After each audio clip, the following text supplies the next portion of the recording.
Van Show. He's a monster on a mission to talk to lots of folks. Van Show, Van Show, Van Show, Van Show. Hey everybody, it's the Van Show! Hooray! Yes. I am super excited today. Super duper duper excited because we have the one, the only, the magnificent Brandon Shiflett. Say hello, Brandon.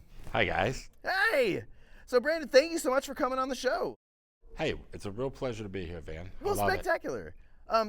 We like to talk to creatives on the show and learn a little bit about them. So first of all, tell us where you're from. My brother and I work together, my brother Jared, and we're known as the Shiflett brothers, and we're from Beaumont, Texas. Beaumont? Yes. We brought you on the show because you're a creative, an artist, and we want to talk a little bit about that art. So let's start at the beginning. Like when in your life did you realize, hey, you know what? I kind of like making art. I like doing this, and I want to keep doing it. And was there anybody that was kind of influential in helping you along, or the opposite? Like, was there anybody who stood in your way and you were like, "Get out of my way! I'm doing it." Right. Well, I think my brother and I, when we were very young, we had a love of comic books, and we wanted to be comic book illustrators, pencilers. And we realized somewhere along the way, we can draw fairly well, but we can't really draw well enough to become comic book artists. Then in our late teens, we realized we could sculpt better than we could draw. Oh. And so we turned our attention to sculpting these comic book characters and these fantasy characters we would make up. And we made a career out of that. And so we snuck in the industry still, but with sculpture, not with two-dimensional art. Yeah, and so I'm curious as teens, like, how did you discover sculpture? I mean, I know, drawing, I think it's a little easier to get into because you just need paper and a pencil. Sculpting requires a bit more material. So how did you kind of stumble into that? It does. So when we were starting, nowadays in the comic book industry, there are lots of statues of these characters. When we were younger, there weren't. And we sort of wanted to see our favorite characters, like Wolverine, in 3 dimensions, in a statue form. We didn't really know what we were doing. We used the wrong materials at first. We experimented, trial and error. But we started creating our favorite characters in clay. And that was how it started. Yeah, and so when me and my brother are doing shows at these conventions, a lot of times people come up to us and say, how do you work with your sibling? A lot of siblings, it seems, don't really get along that well. My brother and I almost never argue about art at all because I think we were inspired by a lot of the same art early on. These fantasy illustrators like Frank Frazetta, Jeffrey Catherine Jones, these comic book artists. So a lot of our input that influenced us is the same. So we think alike, and we have a similar vision, similar aesthetics. So we work together. It's just swimmingly. We never have problems. But we hear stories of other siblings that say this could never happen in their family. Yeah, totally. And but as far as our collaboration has always been very smooth. So can you tell us, because when I think of sculpting, it feels a bit like a solitary art form, and so how do you collaborate on a sculpture? Like, how do you work on it on the same sculpture as 2 people? It is pretty solitary. We can take 100 or 200 man hours on some of these pieces, and that's a long time to sit there. But we can hand these pieces back and forth, and because our aesthetics are so similar, we get a cohesive sculpture at the end. We both have the same wants and desires for the end result. And when we're not working on a piece, one of us is art directing the other. And so really it's a lot of input over the shoulder.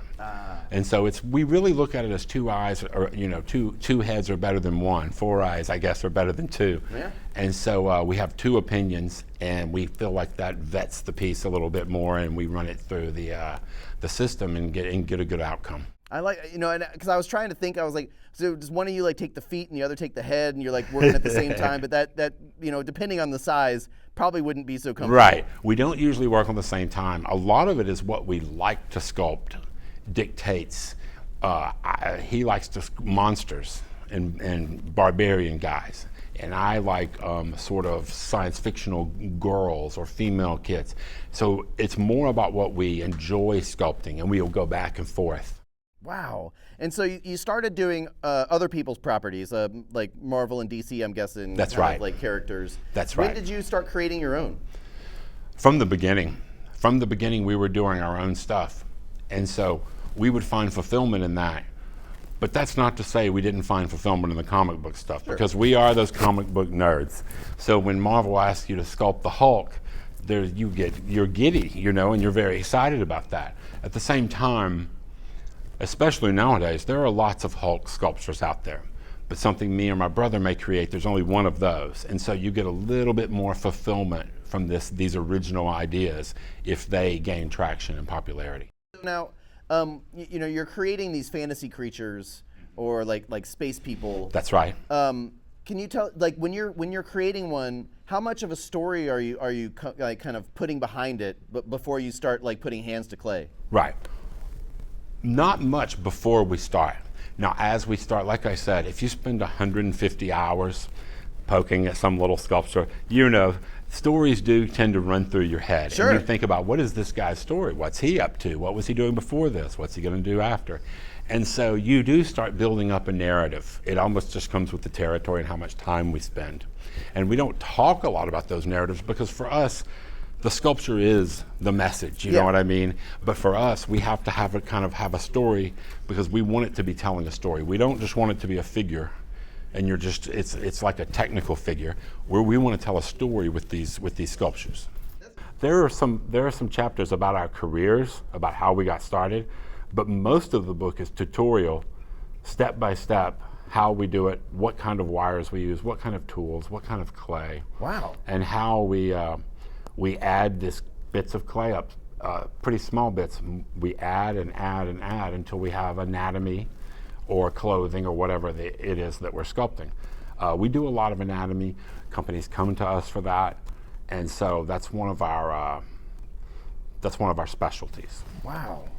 I want to give you an opportunity. Now you sculpt, you know, you said you mostly sculpt the people, but like your brother sculpts monsters. Yeah, we both do. Yeah. Okay, so you also Sure. do some monsters. So you've got experience with monsters, but have you ever actually talked to a monster? I never have. Okay. This is the first one. Spectacular. So I want to give you an opportunity to ask a monster anything. This is our AMA portion. So if you've ever had a question for a monster, now's the time. You can ask me, and I'll answer it as honestly as I can. Okay.